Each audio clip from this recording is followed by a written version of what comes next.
Commission গঠন করতে পারি নাই।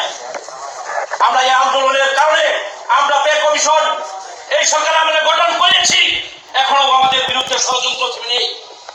বিভিন্ন জায়গা থেকে ষড়যন্ত্র আসছে। আপনারা জানেন যে ষড়যন্ত্র করে এবার আর আমাদেরকে দমিয়ে রাখা যাবে না। সারা বাংলাদেশের কর্মচারী জেগে গেছে, মেসেজ আসছে জনসমুদ্রে পরিণত হবে 5 তারিখের সময়। আমি ইতিমধ্যেই 19টা জেলার সাথে কথা বলেছি।